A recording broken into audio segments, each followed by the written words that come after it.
And the breaking news we've been tracking for the last 2 hours, a massive firefight right now in the East Valley. This is a plumbing supply warehouse over near Baseline and McQueen. We're just getting word neighbors are being evacuated. And we want to show you some video taken from Air 15 just a short time ago. It shows something inside this building exploding.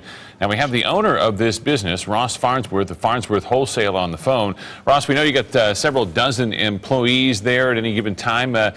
First of all, anybody hurt in this? Do you know if anybody's been seriously hurt? No, I've had it report several times, and there was nobody hurt. Everybody was taken out, and that's the main thing we're anxious about and glad about. It's no fun to do this, but it was glad that nobody was hurt. Yeah, Ross, you've got to be devastated. Well, like I say, it's no fun, but nobody hurt. We've got, you can rebuild buildings and warehouses and get more stuff to sell, and we'll start right on from this and keep on going. Well, you sure got a good attitude about it. You know, we're looking at some pictures, and I don't know if you're near your TV and you could see them, but we're seeing some explosions there. Looks like in the center of your business. Is that propane tanks like fire crews are thinking it is? Yes, they're propane tanks, and it's not in the center of our business there. The big block house building there is the main one for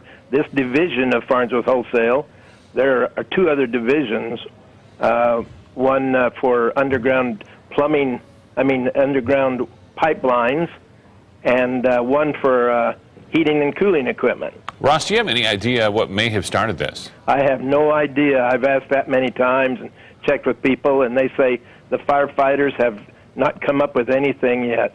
Is it mainly propane that we're watching burning here, or are there some other items that are stored out there? Well, there's a lot of the pipes in this that are overall flammable.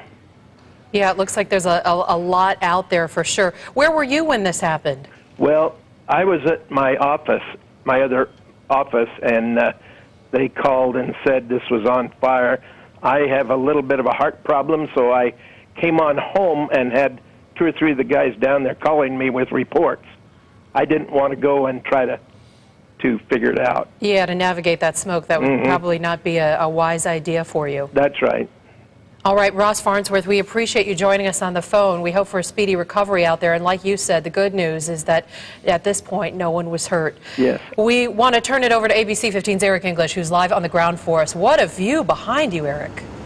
Yeah, this has been going for about 2 hours. This fire started just after 3 o'clock, and although it has died down some from those initial huge black plumes of smoke, take a look behind me. You can see some of the smoke has died down, a little bit more of the white smoke, and you can see some firefighters over there trying to put some water on that from above. But I saw this just after it broke out around 3 o'clock, and I can tell you this thing was huge. It was setting up big black pillars of smoke. It looked like its own thunderhead. Now I raced down to that plumbing supply warehouse. You could see large explosions going on, that big thick fire rolling out of there as firefighters set up to tackle this thing. Dozens and dozens of firefighters on scene out here earlier.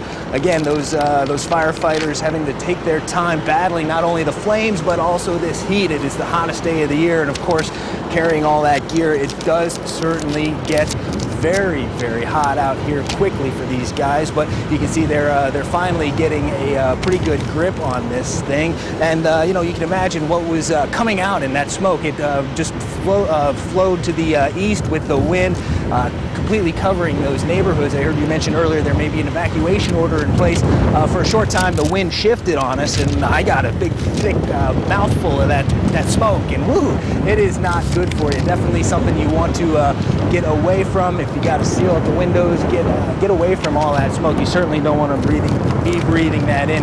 And traffic in the area, I got to tell you, it is a nightmare trying to get around out here. I understand country club off-ramps off the 60 are closed in both directions, and the surface streets here are just socked up. There's not much much movement once you kind of hit some of these intersections. We're on McQueen right now, but I can tell you over on 87 Country Club, that is still blocked up pretty good. But again, it looks like firefighters are finally getting a grip on this this fire, but I got to tell you, it was very impressive earlier, just about 2 hours ago, and anybody who saw it, I'm certain we're getting a lot of pictures from this thing. It was very impressive for a good time, but again, it looks like firefighters are finally getting a handle on this one. Yeah, Eric, we've gotten the report that there are a number of closures in that area. We want to pass it along to viewers as well. Baseline between Country Club and McQueen, McQueen between Baseline and San Pedro, and as you mentioned, the eastbound and westbound ramps, so both ramps off the US 6th Street going on to Country Club. So obviously you want to avoid that area.